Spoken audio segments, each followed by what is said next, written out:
There's a fascinating pasuk in the beginning of Parshas Truma. HaKadosh Baruch Hu tells Klal Yisrael to build a Mishkan. V'zois ha-truma asher tikchu me'itam. This is what they should donate. Zohov, kesef, u'nechoshes. Gold, silver, and copper. We clearly see there's an order. We're going from more expensive and we're working down. Tcheles argomon tila shoni. Different colors of wool. That's even cheaper. Shemen lamor, oil. V'somim l'shemen amishcha, some spices. But strangely enough, the last thing on the list is avnei shoyam v'avnei miluim. What's the pshat? Undoubtedly, these were the most expensive things to go into the Mishkan. These were precious gemstones. Shouldn't they be at the beginning? They should be before the gold. When I was learning in Kollel, I had to go once a year fundraising. And there was one guy on the list who wasn't a frum man, very nice, warm and friendly person. So one year I made an appointment with him and I'm sitting there in his house, I'm schmoozing to him and it's all going very well. And in the middle he stands up and he walks out of the room, he comes back a minute later and I can see he's holding a very heavy bag. And he drops it down in front of me and he says, "Here, this is my donation for the Kollel."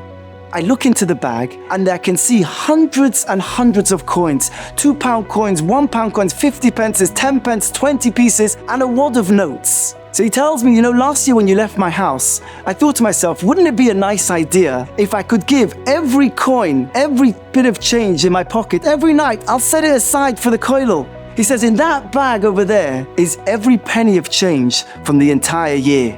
I was amazed, but I had one question. There's quite a few notes in there. I thought you were only giving the coins. And he says, one night, they were also in my pocket. As I took out the coins, the notes fell and they hit the bag.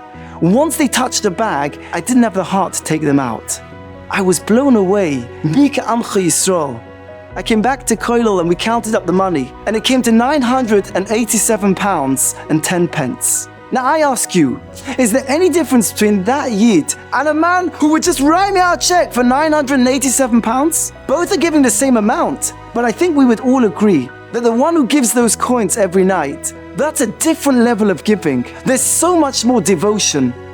Hashem asks us to build a Mishkan. Hashem doesn't need our money. The Rebbeinu Shem could have made a golden Mishkan drop down from Shomayim. So what was the Mishkan? It was an opportunity for us to show our devotion to the Rebbeinu Shalom, to give up something that was precious to us. Leman Hashem, that's what brought the Shechina.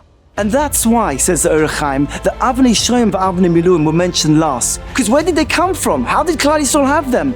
They came down together with the Mon. They came specifically for this purpose. Was there any devotion? Was it hard for anyone to give them? They came for free. Says the Rebbeinu Shalom, better the shemen lamor, that little bit of oil that comes from someone, that's all he's got.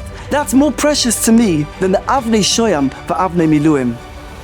Shmiras Einayim is perhaps one of the biggest opportunities we have to show our devotion to the Rebbeinu Shalom. Not just because the temptation, the pull is so strong. Not just because it's constant, but it's a struggle that's between me and Hashem alone. But that makes the devotion so much bigger. Every bit of self-control is precious to Hashem. Perhaps today, when the challenge comes our way, which it will, let's have that inner strength to rise above it, to show our devotion to the Rebbeinu Shalom. That's more precious to Him than the Avnei Shoyam v'Avnei Miluim. That's literally bringing the Shechina inside us. Bilvovi Mishkan Evne.